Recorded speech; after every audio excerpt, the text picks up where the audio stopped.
وَإِذَا تُلِيَتْ عَلَيْهِمْ آيَاتُهُ زَادَتْهُمْ ایمانا، کہ جب اہل ایمان کے سامنے اللہ کی آیات کی تلاوت کی جاتی ہے ان کا ایمان بڑھنے لگتا ہے. جو تینوں امام ہیں نا، امام مالک، امام احمد بن حنبل اور امام شافعی رحمہم اللہ تعالی، وہ یہ کہتے ہیں کہ ایمان گھٹتا بھی ہے اور بڑھتا بھی ہے. اور دلیل میں یہی قرآن کی آیت پیش کرتے ہیں کہ دیکھو قرآن کہہ رہا ہے کہ جب یہ کوئی اللہ کی آیات سنتے ہیں، جنت جہنم کے تذکرے سنتے ہیں، نبی کی صحبت میں بیٹھتے ہیں، ان کا ایمان بڑھنا شروع ہو جاتا ہے. اور جب نہیں بیٹھتے تو ظاہر ہے ایمان کم ہونا. حدیث سے بھی یہ بات ثابت ہے. حضرت حذیفہ رضی اللہ تعالیٰ عنہ ایک دفعہ اپنے گھر سے دوڑتے ہوئے نکلے اور کہنے لگے حضرت حنظلہ تو منافق ہو گیا. لوگوں نے پوچھا کیا ہوا بھائی، کیوں منافق ہو گئے؟ انہوں نے کہا ہم نبی کی محفل میں ہوتے ہیں تو ہمارا ایمان ایسے ترقی کر رہا ہوتا ہے، ایسے جذبات، ایسی کیفیات، اور جب اپنے بیوی بچوں میں ہوتے ہیں تو وہ ہماری کیفیات نہیں ہوتی. تو یہ تو منافقت ہے، ادھر کچھ ادھر کچھ. تو نبی نے ان کو تسلی دی، بھائی یہ تو نیچرل ہے، یعنی یہ کوئی منافقت کی بات نہیں ہے. فرمایا وہی 100% ہر وقت تمہاری کیفیات رہیں تو فرشتے تم سے کلام کرنا شروع کر دیں.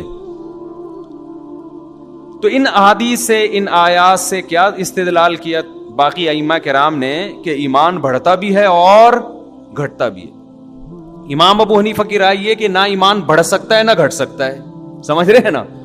وہ کہتے ہیں ایمان جب تک 100% نہیں ہے، 100 میں 100 ایمان نہیں ہے، اس وقت تک آپ مومن نہیں ہیں.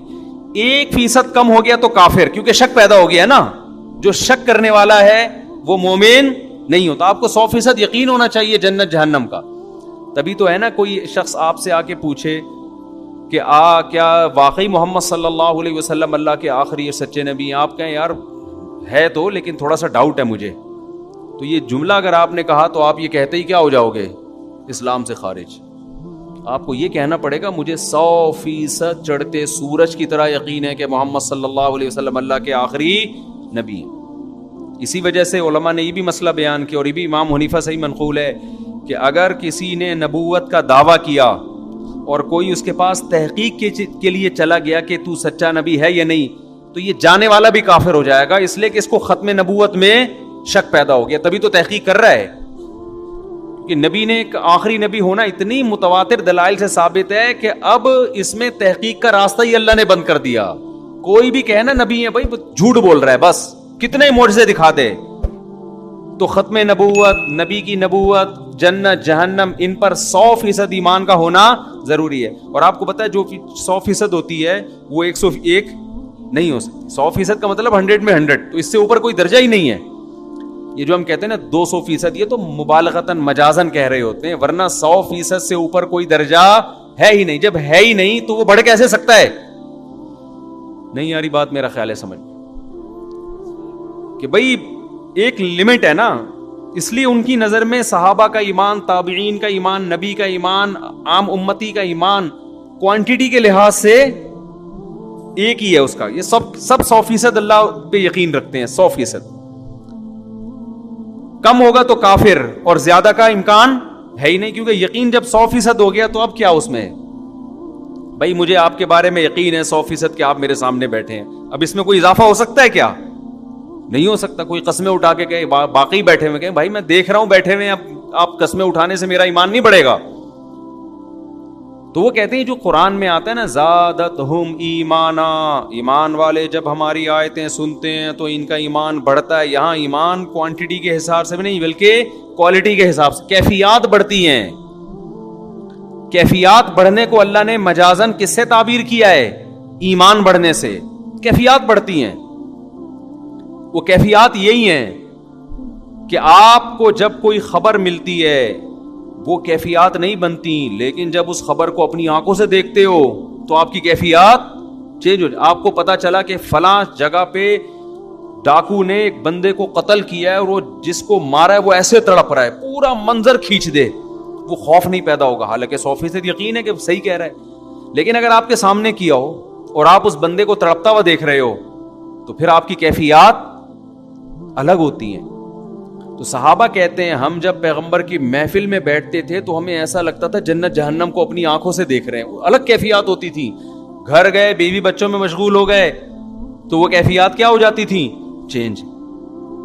تو اس سے صاف پتہ چلتا ہے کہ موٹیویشن کے لیے، عمل کا جذبہ پیدا کرنے کے لیے اللہ اور اس کے وجود پر یقین یا جنت جہنم پہ یقین کافی نہیں ہے. وہ کیفیات پیدا کرنی پڑے گی کہ جنت کی لالچ پیدا ہو جائے، رال ٹپکنا شروع ہو جائے، دل کی دھڑکن تیز ہو جائے، اور جہنم کا ایسا خوف ہو کہ دل کپ کپانے لگے. پھر عمل ہوگا. جیسے گلی کے نکڑ پہ کھڑے ہیں، شارٹ کٹ راستہ ہے، لمبے سے گھوم کے جانا بڑا مشکل لگ رہا ہے، ادھر ٹھا ٹھا کی آواز آئی اور اب لمبے والے راستے سے چل کے نہیں بلکہ بھاگ کے جا رہا ہے. ٹھیک ہے نا. کیفیات ایسی بن گئی کہ بھائی یہ کیا ہو رہا ہے. جو لوگ جاگنگ نہیں کرتے نا، ان کو میں یہی طریقہ بتاتا ہوں. وہ کہتے ہیں یار ہم سے صبح بھاگا نہیں جاتا ہے، چلا نہیں جاتا. میں کہتا ہوں کتا پیچھے چھوڑ لو 2-3 دن کے لیے.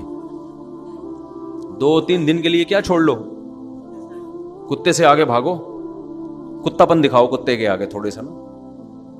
تو جب خود بخود بھاگو گے تو وہ ایک دم حوصلہ ملے گا، بھاگنا شروع کر دو گے. تو اب یہ کیفیات کیسے پیدا ہوں، سمجھ رہے ہیں. ہم جو زیادہ تر بیان کرتے ہیں نظریاتی اصلاح پہ کرتے ہیں، نظریے کی اصلاح پہ کرتا ہوں نا میں کہ بھئی اللہ پہ ایمان. وہ جو آج کل ایتھیسٹ لوگوں نے الٹے پٹانگ اعتراضات کیے ہوئے ہیں، ان کے جواب کافی نہیں ہے. ان کے جواب کے بعد بھی بات نہیں بنتی. کوئی یقین ہو جائے گا ہاں بھئی جنت برحق ہے، جہنم برحق ہے، لیکن وہی ہے کہ یار ابھی صبح اٹھنا اتنی ٹینشن.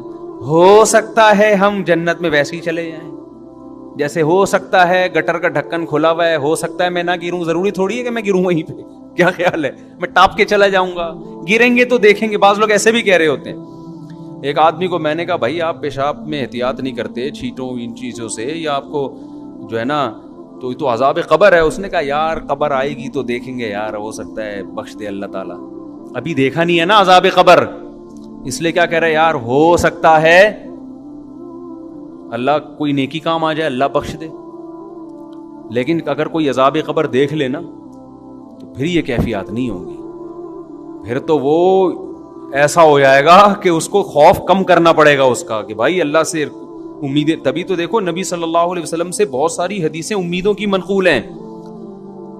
ایسی روایتیں ہیں کہ عام عوام میں ہم ان کو بیان کریں نا تو ڈر لگتا ہے کہ لوگ اس کا غلط مطلب نہ سمجھیں.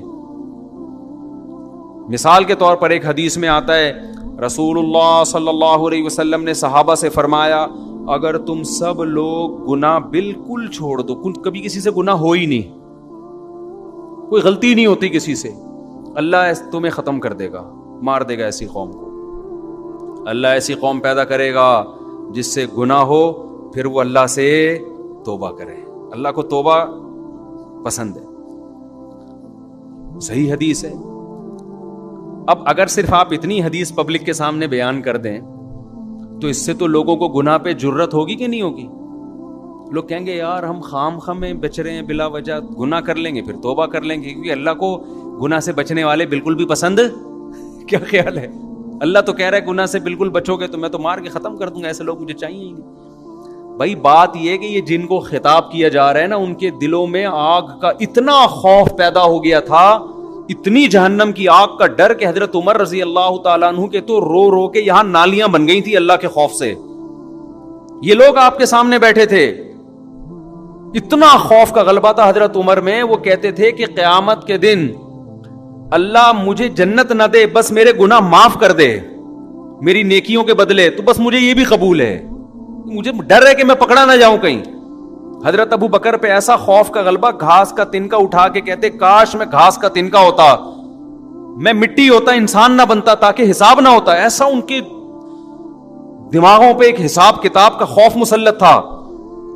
لیکن یہ کیفیت ان کی بھی ہر وقت نہیں ہوتی تھی. تو ایسے لوگوں سے امکان تھا کہ کوئی چھوٹا موٹا گناہ ہو جائے، تو جب ہو جاتا پھر وہ کیفیت بحال ہوتی تو ان کو خوف کا بہت غلبہ، اتنا خوف کہ اس سے انسان عمل میں پیچھے، مایوسی پیدا ہونے لگتی ہے کہ یار ہم تو نیک بن ہی نہیں سکتے، چھوڑو جنت میں جانے کی. جیسے ایک آدمی کو پتا ہے میں کامیاب ہو ہی نہیں سکتا تو وہ امتحان کی تیاری کرنا چھوڑ دیتا ہے. تو ایسے لوگوں کو کیا کہا جاتا ہے؟ بیٹا کوئی بات نہیں، اس دفعہ ترقی پاس ہو گئے، اگلی دفعہ کراچی میں تو یہ تسلیوں پہ ہی چل رہا ہے سارا سیٹ اپ نا.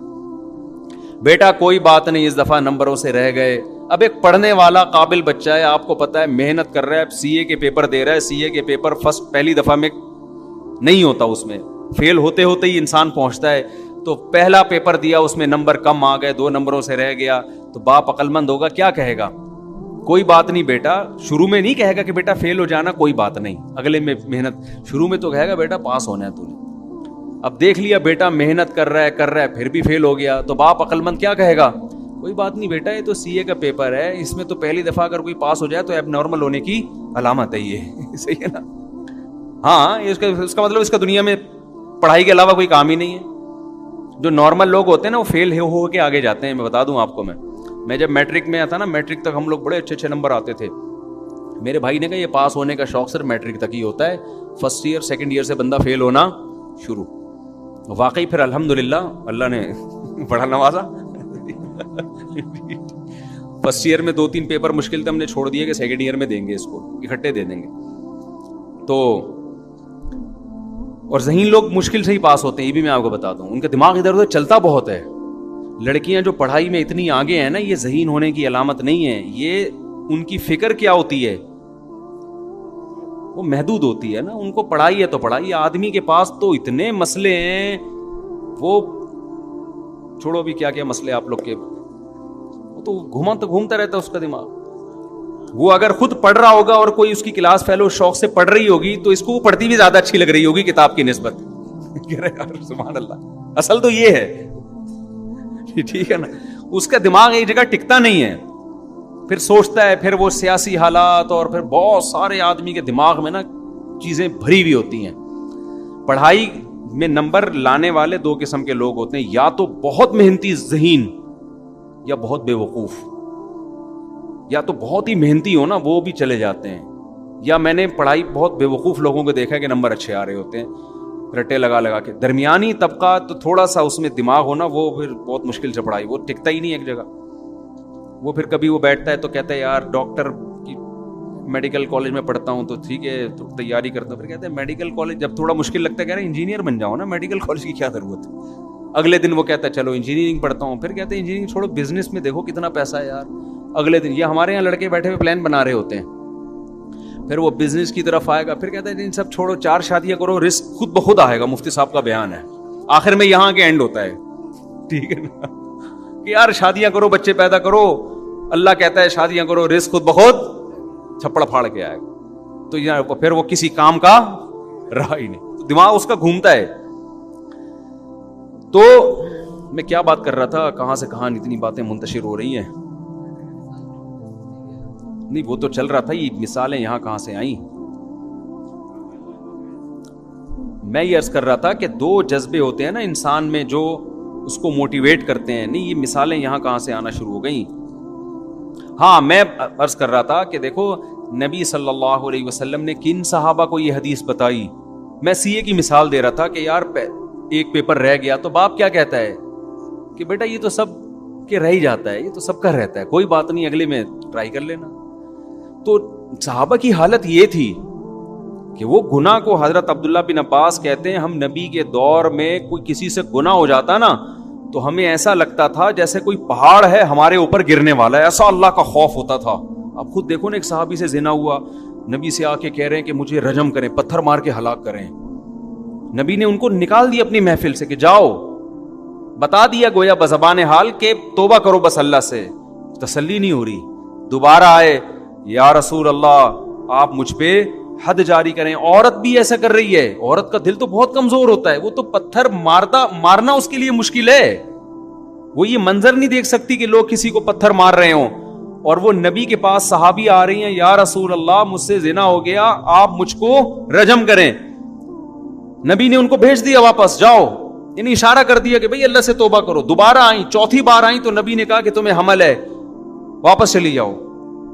وہ اگر دوبارہ نہ آتی نبی ان کے پیچھے کسی کو نہیں بھیجتے. کتنا خوف, بچہ جن لیا, بچہ لے کر آئیں, یا رسول اللہ اب اس کی جان ضائع نہیں ہوگی کیونکہ بچے کا کیا قصور تھا, آپ مجھے رجم کریں. نبی نے فرمایا اگر تمہیں رجم کر دیا تو اس بچہ تو ماں کے بغیر یہ اس کی تو تربیت ہی نہیں ہو سکے گی, یہ تو روٹی پانی کا محتاج ہے. دوبارہ چلی گئی. ہمیں بھی جوش پیدا ہوتا ہے گناہ سے توبہ کا 2 منٹ کے لیے, اس کے بعد ختم.